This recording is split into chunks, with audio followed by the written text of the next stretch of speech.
Good afternoon, and thank you for joining us for this Innovation Theater session with Aroa. My name is Dr. Jennifer Spector, and I am the Assistant Editorial Director at WoundSource.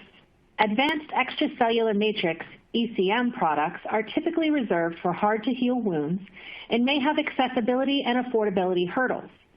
Our speaker today, Professor Kevin Wu, will explain in this educational session the role of advanced ECMs in wound care and discuss the only antimicrobial ECM available to all wound professionals for use from day one. Professor Kevin Wu is an associate professor at Queen's University School of Nursing and School of Rehabilitation in Kingston, Ontario, Canada. His clinical and research interests focus on wound healing, chronic disease management, gerontology, knowledge translation, and patient safety using a variety of research methods and large administrative databases. He teaches and provides supervision for both undergraduate and graduate students at Queen's University School of Nursing and School of Rehabilitation, where he is also an adjunct research professor at the Western University, where he teaches in the Master of Clinical Science in Wound Healing program. Before we get started, I just want to review a few things about your webinar console. In the Resources widget found on the right of your screen, you'll find a list of downloadable resources provided by our sponsor. You can expand your slide area by clicking on the Maximize icon in the upper right-hand corner of the slide view, or by clicking and dragging the lower right-hand corner of your slide view. If you experience any technical difficulties, please click on the Help icon in the tray on the bottom of your screen. This should help to resolve common technical issues. To learn more about our speaker, you can select and expand the Bio widget found on the left-hand side of your screen. We'll conclude this afternoon's session with a Q&A, so please submit any questions using the Q&A widget, also located at the right-hand side of your screen. We'll try to get through as many questions as we can. For any other comments or questions related to today's content, please use the Contact Us widget to contact the sponsor directly. I also have a quick message from the creators of WoundCon. As the media platform provider, WoundCon and HMP Global expresses no opinions or views regarding the contents of this webinar presentation. The statements, views, and opinions expressed herein are solely those of the presenter and do not reflect the views or positions of WoundCon. Please contact the manufacturers directly if you have any questions regarding their products. With that, I'd like to turn the floor over to Professor Wu. Thank you so much, Dr. Spector, for a kind introduction, and welcome everyone. Today I'm going to talk about an advanced, easy-to-use, and affordable antimicrobial ECM. Maybe the more cheeky title is "Too Good to Be True?" ? Or why don't we use this kind of product more often in clinical practice? So first of all, I just want to review the burden of chronic wounds across the globe. This is a nice systematic review looking at the variety of publications around the world. They look at all the different types of publications around the prevalence and incidence of chronic wounds. As you can see, they have selected 11 studies. And what they've estimated is the fact that people with mixed etiologies of chronic wounds account for about 2.21 per thousand population. So that is continuing to be a very common problem across the world. Especially with leg ulcers, in 9 of the studies, they estimated the prevalence was about 1.51 per thousand population. If you look at this little diagram here, and here we are, you can see a gradual uptake in terms of prevalence of chronic wounds over the last few years. I would imagine this prevalence will continue to rise because of chronic conditions, because of people living with diabetes, sedentary lifestyle, and a number of other chronic conditions that we see in our clinical practices. As you know, wounds do follow phases of wound healing.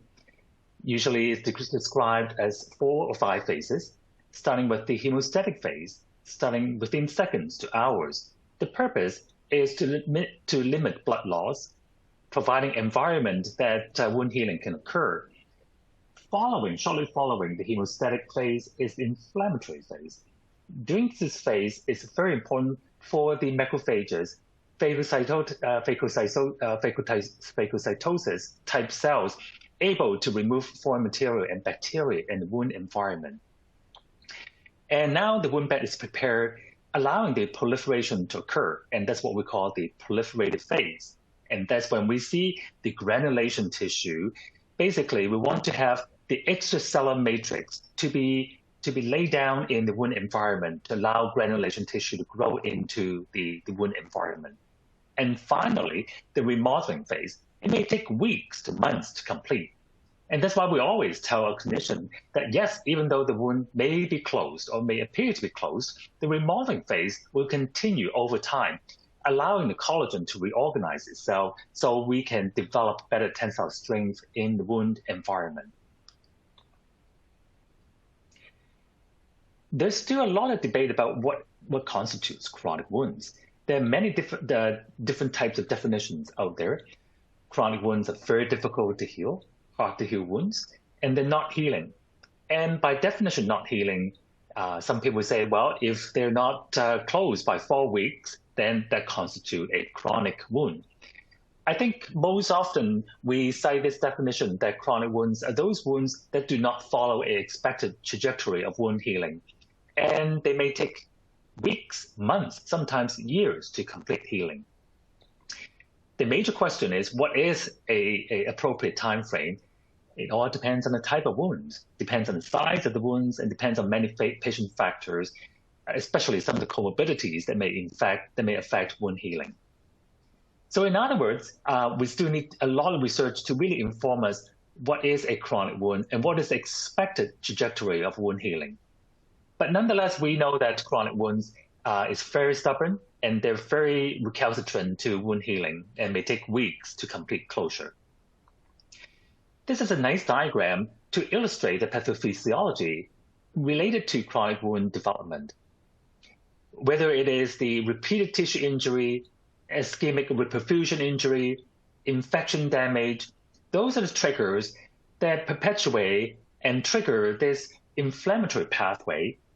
As you can see, following this diagram, there's prolonged elevation of inflammation, producing lots of inflammatory cells by the macrophages, neutrophils, and the mast cells. So you have the wound environment inundated by all these proteases and also producing reactive oxygen species that could be damaging to the healthy tissue. Perhaps this is a nicer diagram to illustrate the important ingredient around chronic wound or the pathophysiology related to chronic wound development. The damaged tissue triggers this inflammation, although it is a normal response, but in chronic wound, this response may be prolonged and there's excessive production of cytokines and free radicals. Because of this excess amount of proteases, it can cause further damage to the wound tissue, and that's why there's a delayed wound healing. Another sort of pictorial presentation of a chronic wound illustrating here is the phenotypic expression of chronic wound, which is very, very different compared to acute wound environment.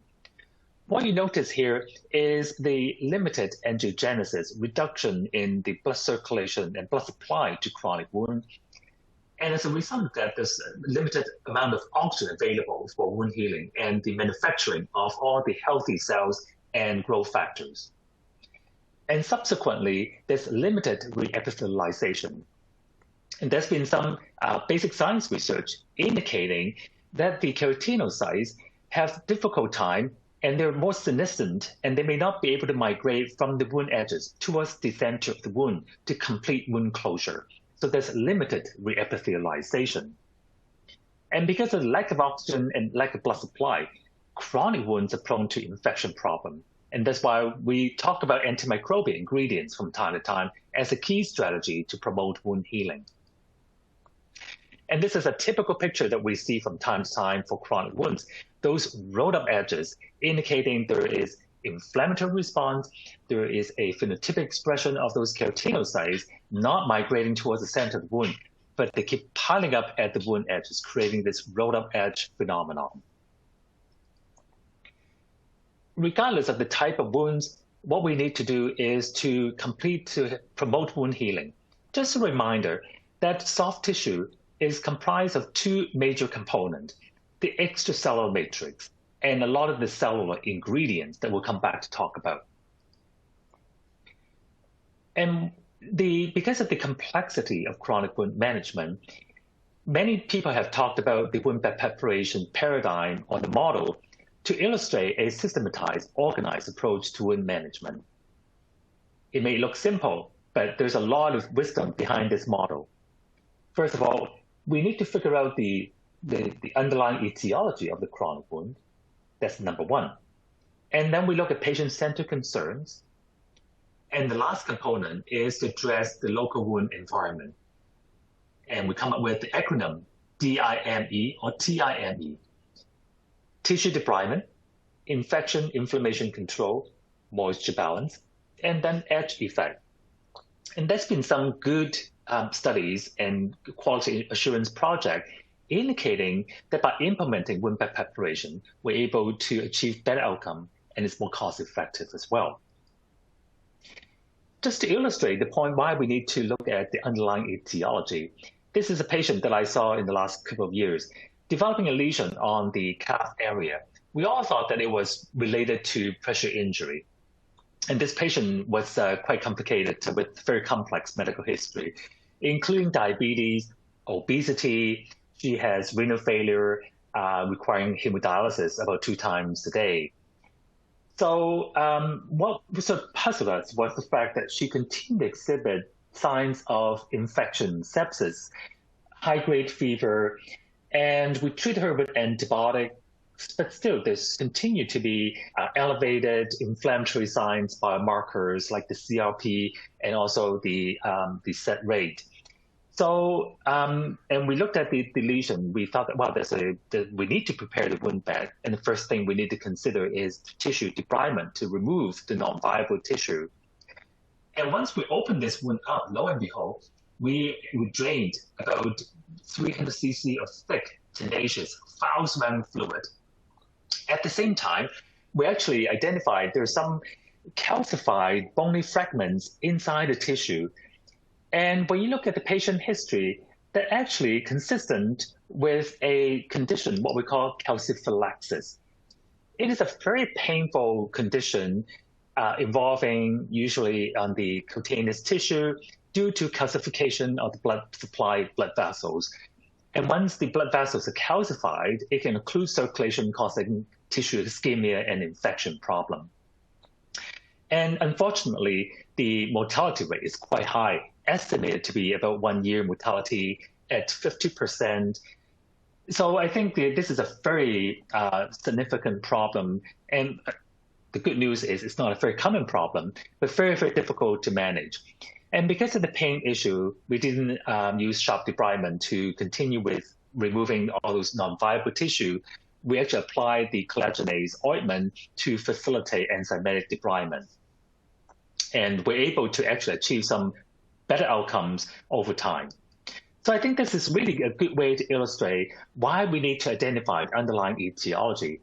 And of course, going back to the last case, it's not just about local wound care, but we also have to adjust the calcium level, making sure that we talk to the nephrologist to look at the amount and also the intensity of hemodialysis so we can remove as much calcium in the blood as possible.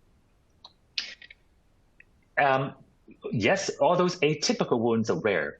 The more common type of chronic wounds are the arterial leg ulcers, venous leg ulcers, pressure injuries, and diabetic foot ulcer. And each type of chronic wound may require specialized strategies, a specialized team to address the underlying etiology. Recognizing pressure injuries are very, very common. We need appropriate offloading for those individuals. We need dietitian to help us identify the nutritional strategy to optimize nutritional intake. Diabetic foot ulcer, we work closely with our podiatrists and chiropodists to ensure appropriate offloading. So I think the key message is, yes, we do need to prepare the wound bed, address the local bacterial burden and also the tissue burden. As you can see, we are trying to, unfortunately, the video is not working today, but you can see on the picture here, we're trying to remove as much non-viable material, gelatinous stuff on the wound bed, and those are not healthy material that in fact harbor a lot of biofilm and bacteria in those proteinaceous material.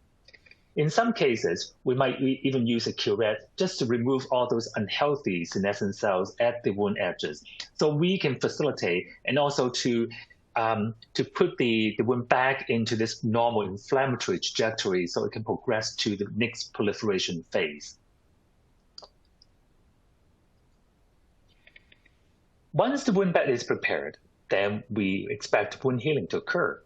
I think this is a very nice statement that made by Dr. Schultz and his group, talking about the importance of ECM. It takes an ECM to make ECM. And that's why we have to think about replacement of the tissue deficit with existing extracellular matrix. And there are many different types of material out there. And the ECM extracellular matrix constitutes essential components for tissue maintenance and repair. As you can see on the slide, there are a variety of different cellular material inside the ECM. Collagen is probably the predominant protein in the ECM that provide the structure, the scaffold for the tissue and cells to grow into the structure, facilitate the wound healing and granulation process. And there's a lot of other material like the hyaluronic acid that you may be hearing about, even in this conference, talking about amniotic fluid and amniotic dressing. And the purpose is to provide the right amount of moisture and also the communication cells to facilitate cellular communication. There's a small group of us working with the Journal of Wound Care recently, trying to develop this consensus document. And the purpose of this document is to improve the understanding of biological technologies used in the repair and regeneration of soft tissue as part of wound management, as we have just talked about. And this group is chaired by Dr. Stephanie Wu from the United States, and the number of us involved with plastic surgeons, general surgery, general surgeons, podiatrists, and vascular surgeons. We come up with a term, CAMPS, stands for cellular, acellular, and matrix-like products, to refer to this cluster, this category of products. Even though the Medicaid and Medicare has endorsed the term cellular tissue products, we didn't think that it's doing justice to describe the variety and and to recognize the role that this class of device can play in wound healing. So I think the CAMS talking about cellular, acellular, and matrix-like products is more informative.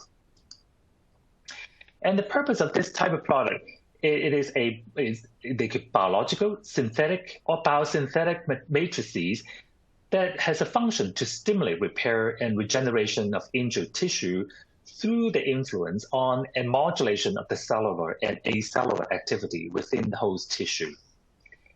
And the goal, whether the wound is considered to be partial thickness wound, full thickness wound, or when there's bone, tendon, deep structure exposed, we still think there's a place for this type of product to be used. And the purpose is to provide structural support for soft tissue so we can promote better granulation process and cover deep structure. We can use this type of device to help cellular migration, especially with epithelial cells, even for partial thickness wounds. We can also improve the functional outcomes, especially area around the joint, especially people who have recurrent wounds in the same location, and also wounds have a problem with developing tensile strength.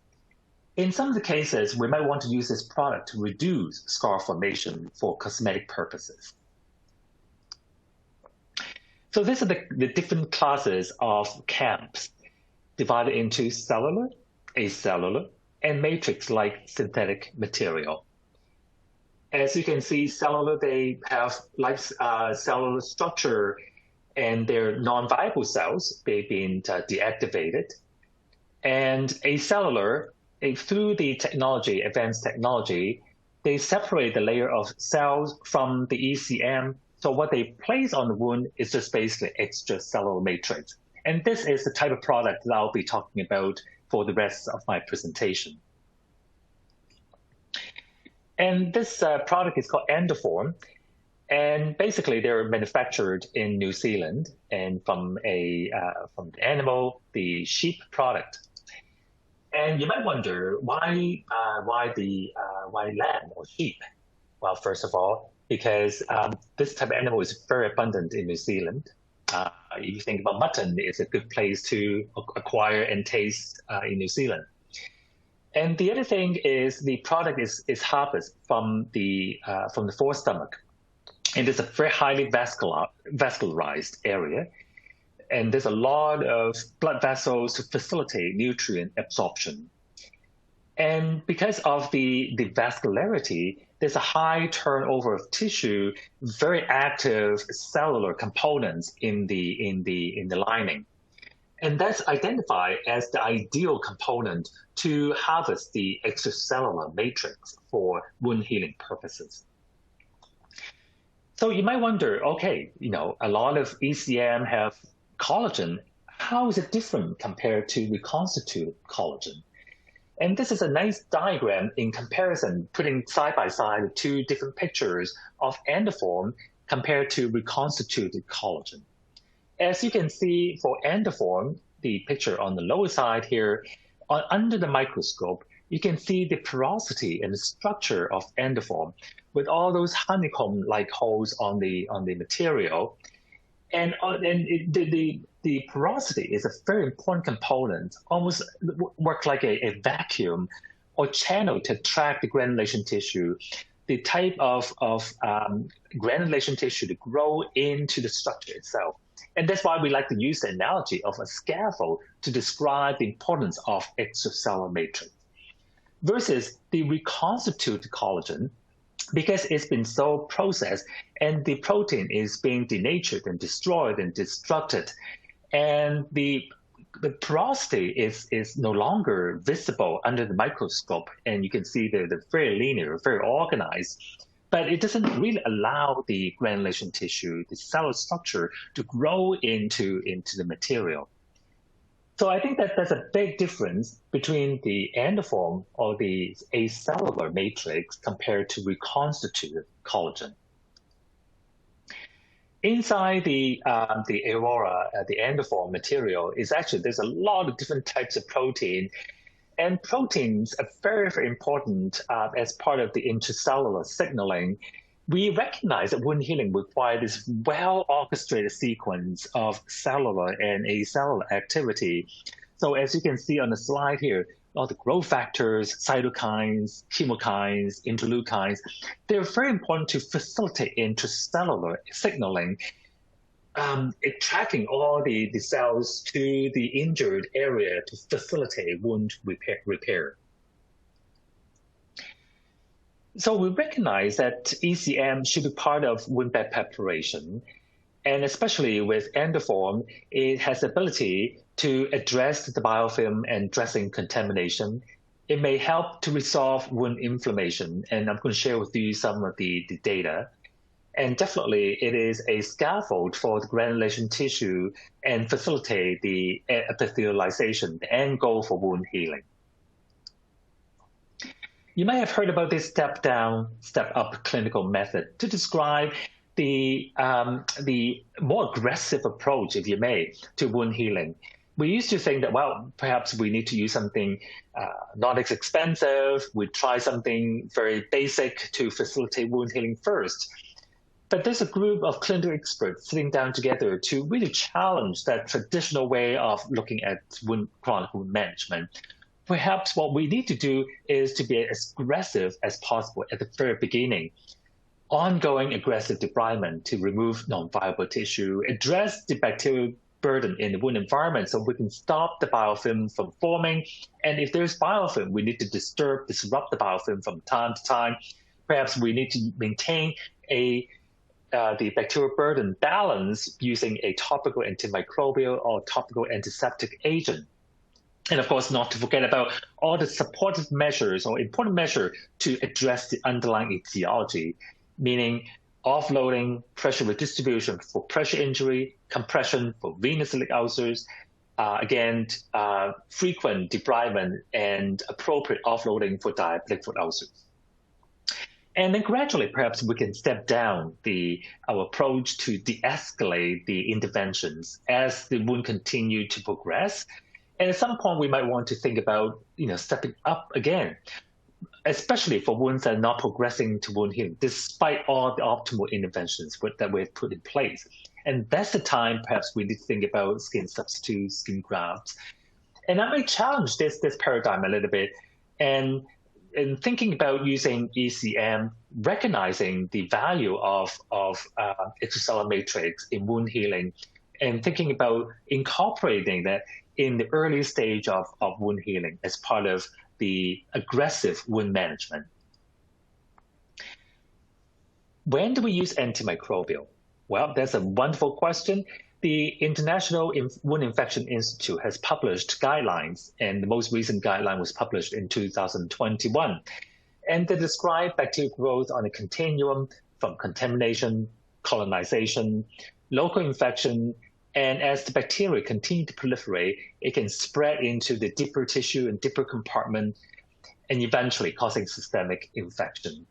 So I think it is important to have the ability to promptly identify when the wound produces damage signs indicating there is a local infection, so we can stop the bacteria from proliferating, and perhaps we can stop the infection from spreading into deeper compartment and also result in systemic infection as well. So how long should we be using antimicrobial? This is another document published in the literature talking about a 2-week challenge. It is important to recognize that antimicrobial dressings may have effect on bacteria, but also have effect on healthy tissue and good healthy cells as well. So from a cost perspective, there's no good reason and there's no evidence that we need to continue using antimicrobial dressings for a prolonged duration of time. But at least I think we should give if there's any indication of wound infection and bacterial damage, we need to think about a 2-week challenge to use antimicrobial dressings for at least 2 weeks. And Endoform antimicrobial is a dressing, a ECM dressing with 0.3% of ionic silver. And they've tested in the laboratory environment, indicating this type of dressing is effective against a variety, a spectrum of bacteria, including gram-positive, gram-negative, and some of the yeast and molds. So I think those are some of the common type of bacteria that we see in clinical practice, like Pseudomonas, E. coli, and Staph aureus. And the 0.3% is ideal concentration because it is considered to be non-cytotoxic, versus some of the other high concentration silver may have a very toxic effect on healthy cells. While the concentration may be non-toxic, it doesn't mean that they're not effective against bacteria, against biofilm formation. And I'm going to share with you some of the data, some of the lab data to indicate how this type of dressing is effective against biofilm formation. When we think about effective antimicrobial, there are a few things we need to consider. First of all, the antimicrobial action, it should have a broad spectrum activity against different types of pathogens. It should be bactericidal, not static. So in other words, it should be able to have a minimum fall-log reduction in vitro studies. And also the speed of killing is very important as well. We want to address the bacterial burden as quickly as possible so we can bring the wound healing back to its normal trajectory. We prefer a sustained activity, recognizing that we don't want to change the dressing on too frequent a basis. In fact, I think some of the clinicians promote the idea of undisturbed wound healing to minimize disturbance to wound bed so we can facilitate better wound healing. And there should be minimal toxicity. So whatever ingredient that you're considering, it should not be toxic to healthy cells. So coming back to Endoform antimicrobial, it is non-toxic to healthy cells. As you can see, this comparison study looking at when there's no silver in the environment, using Endoform and using collagen oxidized regenerated cellulose. and depends on the concentration. And you can see the Endoform antimicrobial is not toxic. It doesn't affect the concentration of keratinocytes, healthy or fibroblast cells. And it doesn't just slow down the activities. So we know that we recognize the importance of fibroblasts in the role to generate collagen that is part of the extracellular matrix formation and granulation tissue formation. So the less we disturb the fibroblast activities, the better for wound healing. Coming back to the biofilm topic, biofilm is the buzzword these days. Everyone talks about how we're going to address biofilm. In fact, some people may go far to say that chronic wounds really is a chronic infection problem, and that's why we need to address biofilm to change the inflammatory characteristics in chronic wound environment. And why biofilm is such an important topic? Because they're very, very difficult to identify. They produce inflammatory signs, but many conditions can create or mimic inflammation as well. The other thing is biofilm, once biofilm is formed in chronic wound environment, they're very difficult to be removed. The traditional way of cleansing the wound may not be effective enough to disturb and remove biofilm. And even some of the active antimicrobial ingredient may not have the ability to penetrate into the biofilm environment to kill bacteria. And once the biofilm is formed, the bacteria may become dormant inside the biofilm. So even though if we're using antibiotics, if we have antimicrobial ingredients able to penetrate through the biofilm, they may not recognize the dormanted bacteria to actually kill, to attack them, because they remain to be dormant inside the biofilm. So that's why biofilm is very, very difficult to manage. And if we can slow down and we can discourage the biofilm from forming, perhaps we can facilitate better wound healing. So again, this is another study to demonstrate the effectiveness of Endoform antimicrobial in its role they play to sort of slow down the biofilm formation. And in comparison to collagen ORC, collagen silver, and gauze material, you can see the Endoform antimicrobial is more effective in preventing biofilm formation. What about proteases? Recognizing that the inflammatory pathway or the excessive amount of proteases is one of the major reasons why chronic wounds become chronic. And what the Endoform can do is to remove and wick away and sequester a lot of those damaging MMPs. In chronic wound literature, the most relevant MMPs, matrix metalloproteinases, that we talk about from time to time are the collagenases, MMP1 and 8, and also the gelatinases, MMP2 and 9. And what you can see here on the slide is the ability for Endoform to reduce the amount of MMPs 1, 8, 2, and 9. So in other words, by removing all those damaging proteases, we can facilitate better wound healing. So let me share with you some of the clinical evidence, how this type of technology is able to translate into better clinical outcome among our patients.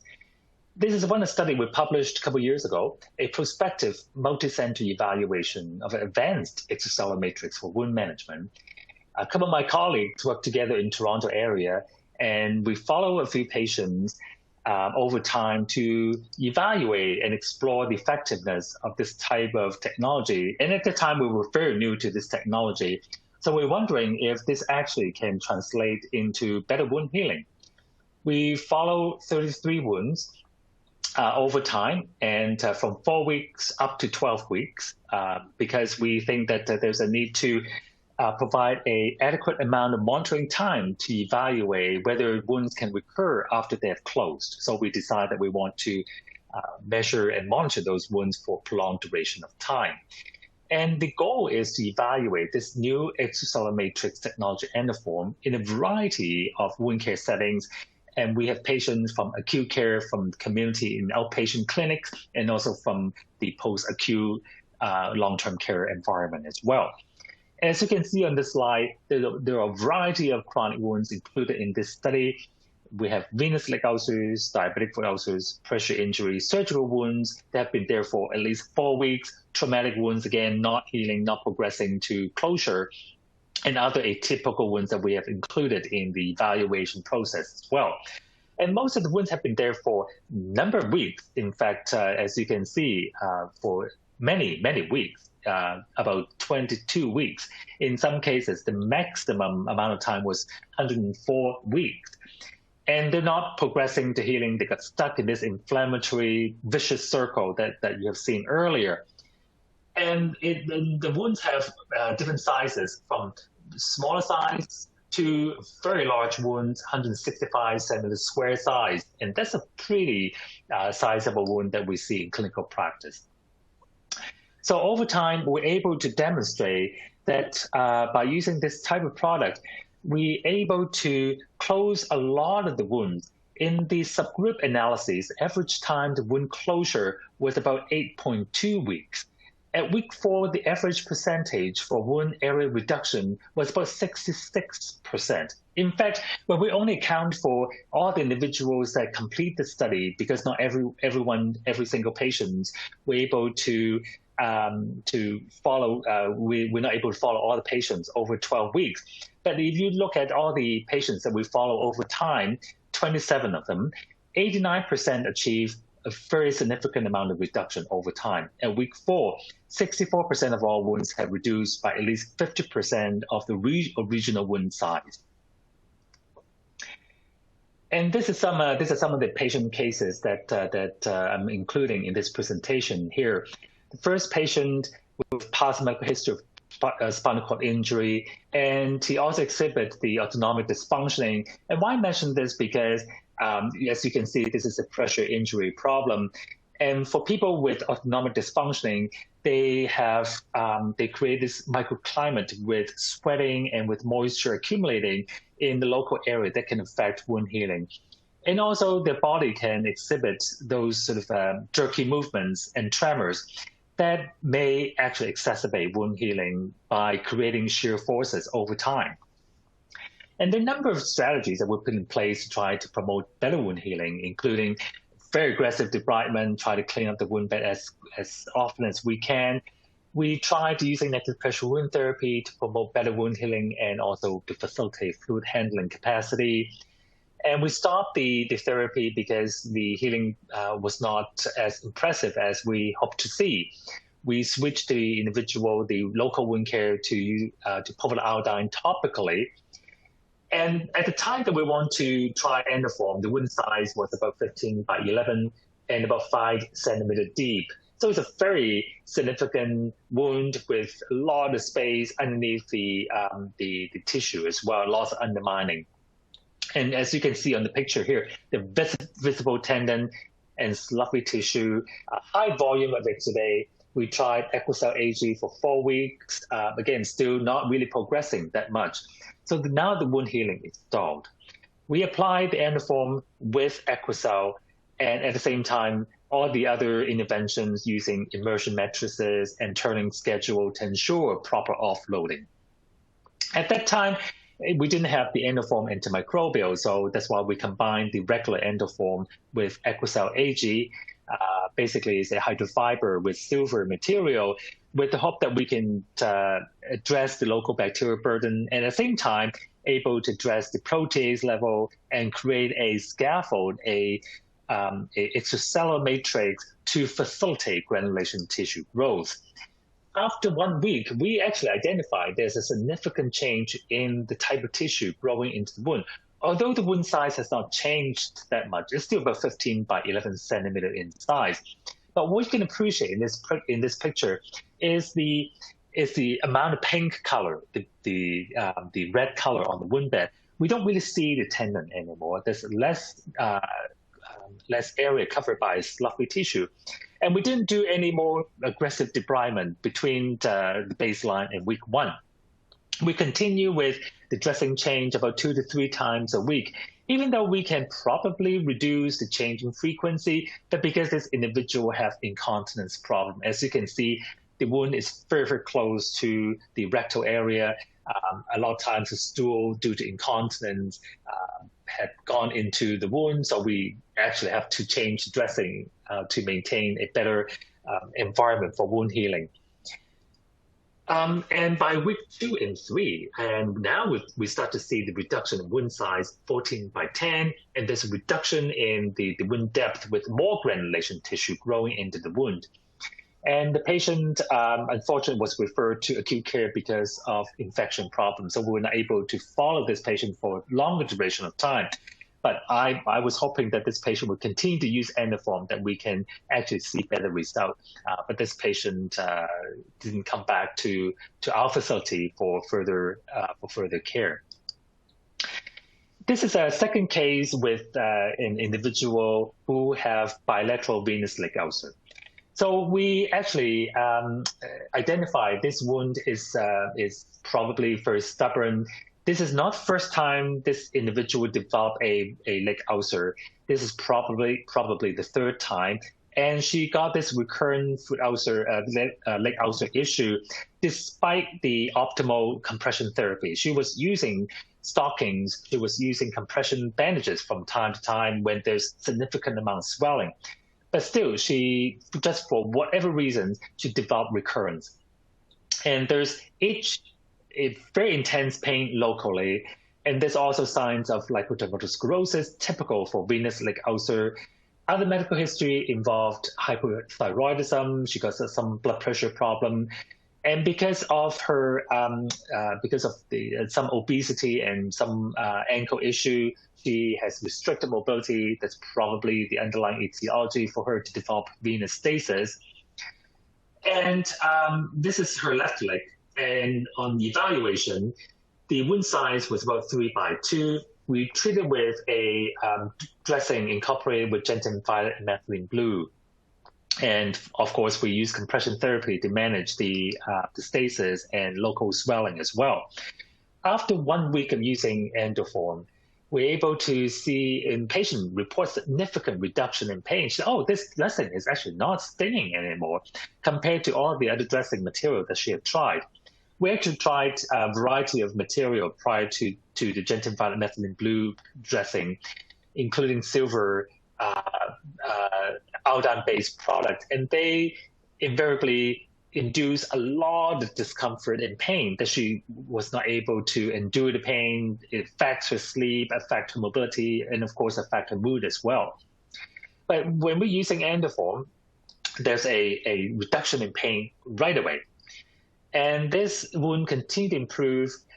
You can see that by week 4, this wound is almost like a pin size, and there's a lot of new epithelium has grown into the area. And we were impressed, even though the wound originally is not that big and it's quite shallow. But remember, this wound was not really changing in size for prolonged duration of time. And there's a lot of intense pain, a lot of inflammatory problems. So we're able to demonstrate that by using Endoform, we actually change the trajectory of inflammation. And once we had the success with the left leg, we thought, okay, now there's another wound on the right leg. So we probably should think about using the Endoform for the right leg as well. And as per patient request herself, she said, well, this is so successful, perhaps we should use the same type of dressing for other leg. And after 1 week, we're able to see significant improvement with new epithelium growing into the wound. I want to show you this picture because it's such a nice little picture to illustrate that this is not fluff. And I sort of moved the Endoform dressing to the side to take this picture because a lot of times when the nurses come back to do the dressing change, they will say, oh, there's a lot of fluffy tissue on the wound. The wound is not actually progressing. And I showed them, what if you actually lift this off and remove the Endoform, you can see that the wound bed is actually quite clean and it's actually healthy looking. And the caveat and an important education component when we use Endoform is to inform clinicians that depends on the amount of drainage. Sometimes if there's not enough drainage, the Endoform may not be dissolving into the wound itself, and you can see the residual left on the wound upon dressing change. And by week 2 and 3, by the end of week 3, this wound is practically healed, and we don't really see. And there's a sort of a pigment area, and the wound is fully epithelialized. And case number 3, and this is a surgical wound post-amputation. You're looking at the stump site on residual limb. And this is a 40-year-old female post-amputation. The wound, again, is 1 by 1, very stubborn, not really progressing to wound healing. We applied Endoform antimicrobial this time. We're able to see a significant reduction of wound size after 4 weeks of application. This is a case from one of my colleagues in the case study. A lower leg traumatic wound, very, very complex medical history with rheumatoid arthritis on immunosuppressive drugs, COPD, atrial fibrillation, smoker. I think she actually was still a smoker at the time of the study, so there's some problem facilitating wound healing. And they were using the Gentle Violet dressing as well with some hydrogel. As you can see, after 40 hours, seems like the wound is not really healthy looking. There's quite a bit of fluffy tissue. And again, we often tell people, yes, keep going with the dressing. You may see that they may not seem to be improving as much as you'd like to see, but keep that going for another couple more days. So yes, after a few more weeks, by week 8, you can see the wound is actually much cleaner. There's a reduction in wound size, almost by 50%. At the end of the study, by week 12, this area is almost closed, and there's only a very, very superficial wound left behind. And the last case I want to share with you in this case series is another full thickness wound on the foot area. As you can see, the tendon was exposed, and I think the team was considering amputation because the risk for infection, and they don't think there's potential for wound healing, given the medical history with atrial fibrillation, chronic heart failure, rheumatoid disease, and also history of bladder CA. And over time, with the use of Endoform treatment, this wound is able to progress quite nicely over time. And again, illustrating the therapy, the device is effective for very, very stubborn and very advanced wound. So what about bigger study? And if you're not convinced by this 33 patients, let me share with you a retrospective real-life comparative effectiveness study comparing the Endoform material, the ovine forced stomach matrix, with collagen, ORC, in the treatment of diabetic foot ulcer patients. And we look at the data from 449 wound clinics in the United States, and looking at the data actually from 25,000 individuals who used the 2 different products, whether it is Endoform or the collagen ORC. We have 1,000 individuals in each group. And you can see the inclusion criteria. They all have diabetic foot ulcers, and they have certain wound sizes, at least 1 centimeter square in size, and both have the best practices to offload to ensure potential for wound healing. At baseline, in comparison, looking at the demographics between the 2 groups, they're very, very comparable. The same percentage of male-female distribution, and the age, and also A1C level. And the wound size is very comparable as well. In fact, at baseline, Endoform group have slightly bigger wounds, 2.0 centimeter square versus 1.5 centimeter square in the collagen ORC group. And I think this is an important slide to really showcase the differences between Endoform and the reconstituted collagen or collagen ORC, and why Endoform is different compared to just a collagen dressing. You can see after 2 applications, there's a significant difference in terms of healing time already, and it speeds up the healing process by 11%. After 8 applications, the healing time is better by 5.6 weeks in the Endoform group, or 21% faster in the Endoform group compared to the collagen ORC. So I think we're able to make a conclusion that looking at this huge database, comparing the 2 different types of device and 2 different types of dressing, the Endoform is able to facilitate better wound healing up to 5.6 weeks faster in the Endoform group. and there is an increase in the likelihood of wound healing by 38%. And I think just to share with you a couple of application tips at the end of my presentation, just to ensure that if you're curious about how to apply this product, and sometimes when we look at the wound, when we come back to do the dressing change, depends on the amount of exudate produced from the wound. We don't actually have to change dressing if the endoform is still intact and in place on the chronic wound environment, on the wound bed. And in some cases, we might have to rehydrate the wound tissue or the dressing itself to facilitate better absorption. So I think this is some of the application tips I want to share with you. And hopefully this is a informative presentation for you to be more aware of the existence of this new material Endoform and Endoform antimicrobial, and showcase some of the studies and clinical case studies how this type of device is able to transform and able to achieve some better clinical outcomes. Thank you so much for joining me, and I think we have time for some questions. To start, could you please describe your preferred treatment algorithm for wounds, and does it differ between chronic and acute wounds? Where would you position Endoform and Endoform antimicrobial in this algorithm? Excellent question. So, of course, chronic wounds are very different compared to acute wounds that I've presented to you phenotypically, and also the chronicity and the inflammatory response. So I think most of the acute wounds, once we provide a nice, moist environment, they do progress to healing. And because of the underlying pathophysiology and all the other factors that trigger inflammatory response in chronic wound environment, and that's why we need to be a little bit more judicious in terms of what we do for chronic wounds.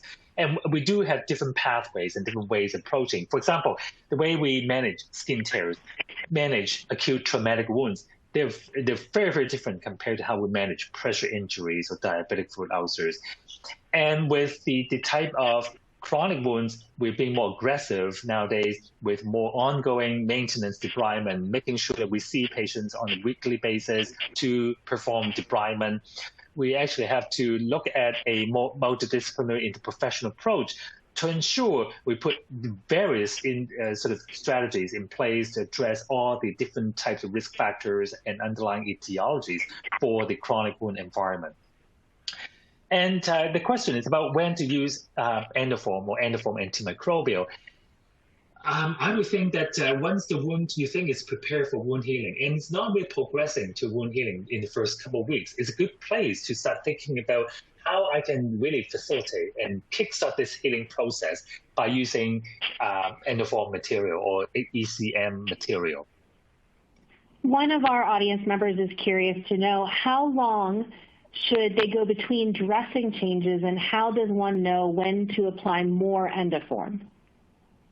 Excellent question, and thank you so much for this question. So I think similar to a lot of the similar answer to a lot of similar questions, when to change the dressing, it really depends on the amount of fluid coming out from the wound. In most cases, Endoform, we don't have to change daily. It can be placed in the wound for about 5 to 7 days. Especially for the Endoform antimicrobial, it has a sustained release silver that can actually promote, prevent bacterial growth for a prolonged duration of time. And so when do you know that you need to replace Endoform? So when you come back to do the dressing change and you don't see any dressing material in the wound, on the wound bed, and that's a good time to replenish the wound with more Endoform. You may have touched on this a little bit already, but one of our audience members is curious to know, when they use Endoform and change the dressing, they say they see some stuff in the wound. Is that Endoform, and should they leave that in place when performing the dressing change? I would think in most cases is you're looking at Endoform. And of course, we know how to recognize slough as slough. If you see the striated tissue, and if you start to see there's some sort of more milky and with the stringy material, there may be indication that this is a slough versus the Endoform material. So I think it really takes some practice to recognize and the critical thinking to differentiate slough from the endoform material. So, and that's why I often tell the nurses when they're doing dressing change, you don't have to clean the wound aggressively. When you see some of the yellowish material, that may very well be the endoform left behind, and you don't want to clean it off and leave the endoform in place until it's totally dissolved or absorbed by the wound bed. Another question from our audience asks, can a clinician move from Endoform antimicrobial to Endoform natural once the risk of infection has passed? Also, they're curious if they could treat the wound to closure with Endoform antimicrobial. Excellent question. So I think it's a great idea, and that's been my practice as well. And if there's any indication suggesting local or deep compartment infection, consider using antimicrobial agents, follow the 2-week challenge, and once the signs and symptoms of infections have resolved, then perhaps it's a time to switch to the endoform without antimicrobial, without silver. Now, having said that, you have to take into consideration the risk factors, the risk for redeveloping or developing recurrent infection. Individuals with immunosuppression, individuals with recurrent infection, I might want to use the antimicrobial dressing for prolonged duration of time. And once you can see the wound healing start to progress over, the wound healing is occurring, and you start to see the epithelium, the epithelialization, what I might want to do is place the endoform in place and maybe put a foam dressing on top. And we might want to change dressing maybe once a week to reduce the disturbance to the wound bed. And a lot of times we come back and see that actually the wound is healed after a week or two without the disturbance. And another question from our audience is they're curious if this is safe to use on neonates. There's been some evaluation looking at this type of product for neonates, and I don't think there is any significant problem. And remember, this is providing a scaffold on the wound bed, and nothing gets really absorbed into the body systematically.